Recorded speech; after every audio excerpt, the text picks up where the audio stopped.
Hey, we've got something special tonight. Thank you, folks. It's a special surprise tonight, right before our feature event. The Odyssey Theatre Company will be performing next weekend, and to give you a sneak preview of a couple of their scenes is Jim, and he's going to tell you all about. Maybe you'll guess where these scenes are from, or not.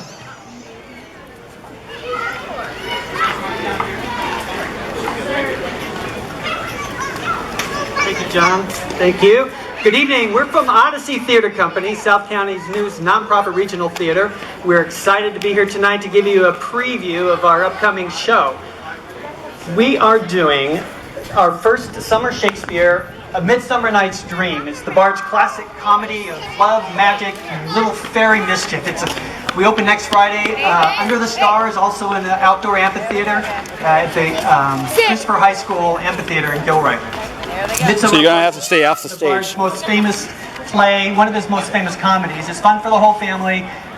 We're going to give you two short scenes that ask the question, what happens when the fairies have a little fun with mortals who have wandered into the forest? And in this first scene tonight, we've joined some laborers who have come together in the forest to rehearse a play they want to perform at the Duke's wedding. The mischievous fairy, Puck, decides to have some fun with one of the actors.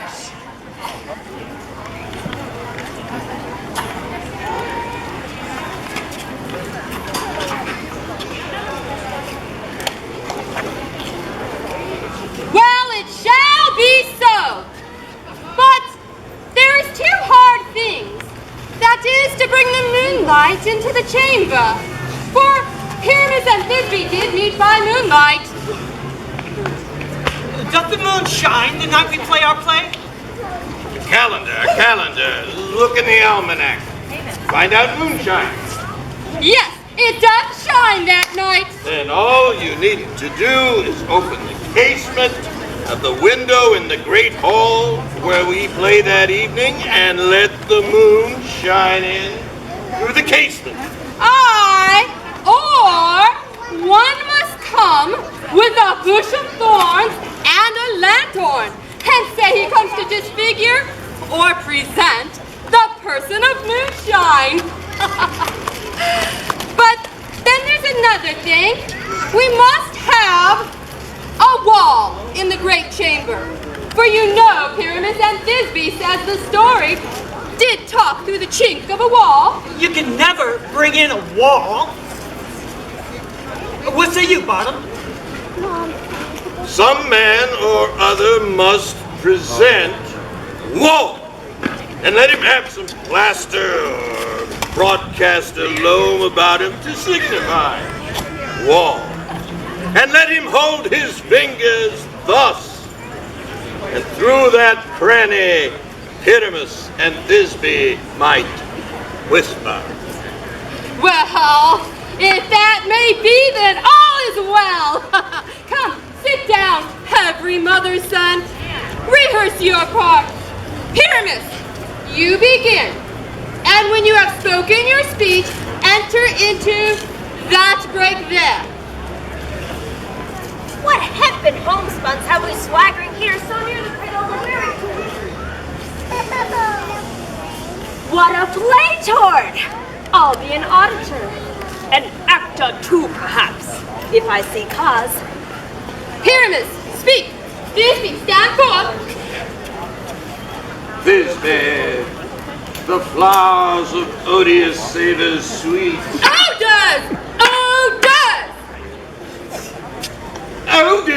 Odors, savors sweet. So had my breath, my dearest Thisbe dear. Hark! I smell a voice. Stay thou but here a while, and I will to thee appear. A stranger Pyramus than e'er played here. Must I speak now?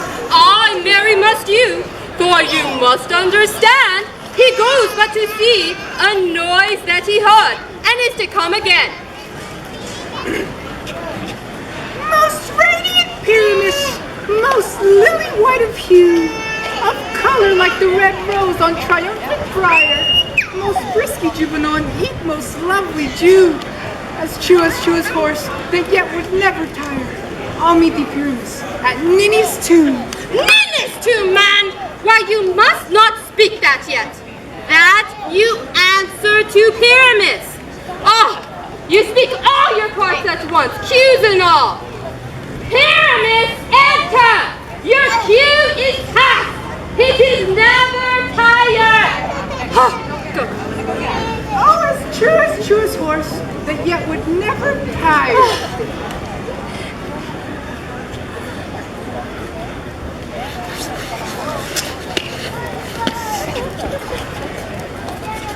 This were I fair, Thisbe, I were only thine. Oh, monsters! Oh, strange! We are haunted! Rain masters! Fly masters!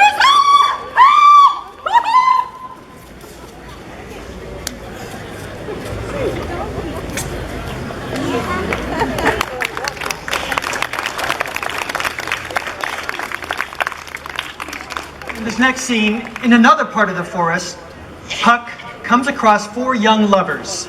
At first, both the men, Lysander and Demetrius, love Hermia. She only loves Lysander, though, and wants nothing to do with Demetrius. The other young woman, Helena, loves Demetrius, but of course he doesn't love her.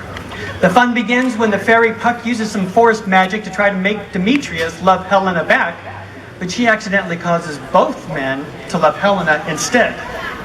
Let's see how that works out for them. I'm amazed at your passionate words. It seems I scorn you not. It seems you scorn me. Have you not said Lysander is in scorn to follow me and praise my eyes and face and make her honor love Demetrius, who even but now did spurn me with his foot to call me goddess, nymph, divine, rare, precious, celestial? Wherefore speaks he this to her he hates? And wherefore doth Lysander deny your love, so rich within his soul, and tender me forsooth affection, but by your setting on, by your consent? What though I be not so in grace as you, so hung upon with love, so fortunate, but miserable most, to love unloved? This you should pity rather than despise. I understand not what you mean by this. I do persever counterfeit sad looks, make mouths upon me when I turn my back, wink at each other, hold the sweet jest up. This sport, well carried, shall be chronicled. If you have any pity, grace, or manners, you would not make me such an argument. But fare ye well. 'Tis clearly my own fault, which death or absence shall soon remedy. Stay, gentle Helena. Hear my excuse. My love, my life, my soul. Fair Helena. Oh, excellent! Sweet, do not scorn her so. If she cannot entreat, I can compel. How can you compel more than she entreats? Thy breasts have no more strength than her words. Gentle Helena, I love thee by my life, I do. I swear by that which I will lose for thee. In false it says I love thee not. I say I love thee more than ye can do. If thou say so, withdraw and prove it. Quick, come. Lysander! Where's your pencil then? Hang off, thou bird, thou cat! Vile thing, let loose, or I will shake thee from me like a serpent. Why are you grown so rude? What change is this, sweet love? Thy love! Out, tawny Tartar, out! Do you not jest? Yes, soon, and so do you! Demetrius, I'll keep my word with thee. And would I add your one, for I perceive a weak bond holds you. I'll not trust your word. What? Should I hurt her? Strike her? Kill her? Although I hate her, I'll not harm her so. What? Can you do me any greater harm than hate? Hate me? Wherefore? What news, my love? Have not I heard you? Are not you Lysander? I'm as fair now as I was ere while. Since night you loved me, and since night you left me.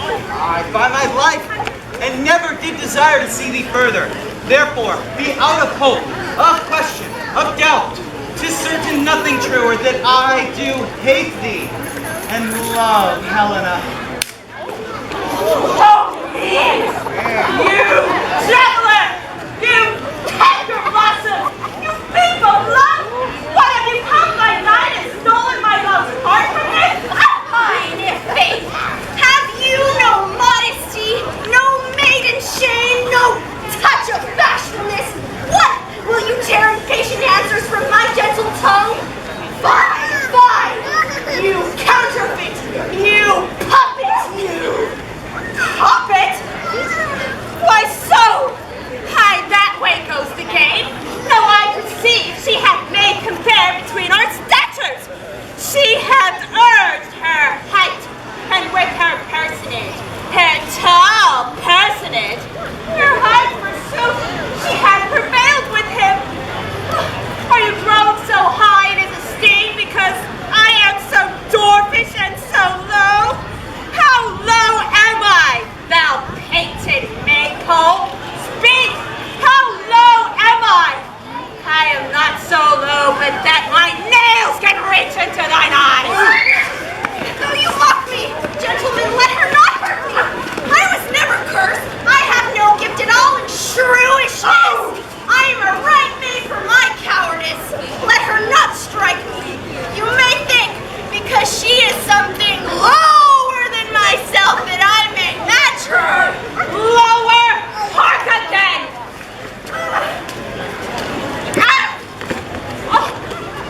Hermia, do not be so bitter with me.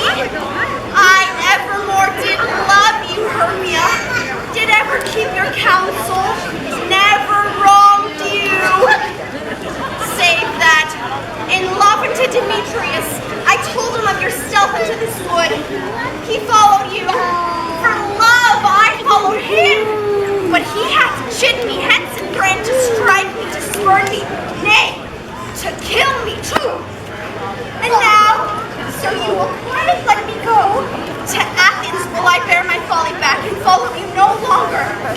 Let me go. You see how simple and how fond I am. Why get you gone? Who is it that hinders you? A foolish heart that I leave here behind. What with Lysander? With Demetrius. Oh!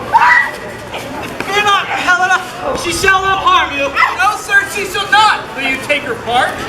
Oh, when she's angry, she is keen and shrewd. She was a vixen when she went to school, and though she be but little, she is fierce. Little again! Nothing but low and little! Oh, why will you suffer to flout me thus? Let me come to her. Get you gone, you dwarf! You menace of hindering not fast maid! You bead! Acorn! Let her alone! Speak not of Helena, take not her part. For, if thou dost intend never so little show of love to her, thou shalt abide. Now she holds me not. Now follow, if thou darest to try, whose right is thine or mine, is most in fair Helena. Follow! Nay, I'll go with thee. Cheek by jowl! Oh, you mistress! All this toil is long of you! Nay, go not back! I will not trust you, nor stay longer in your cursed company. Your hands and mine are quicker for a fray, but my legs are longer, though, to run away! I am amazed and know not what to say.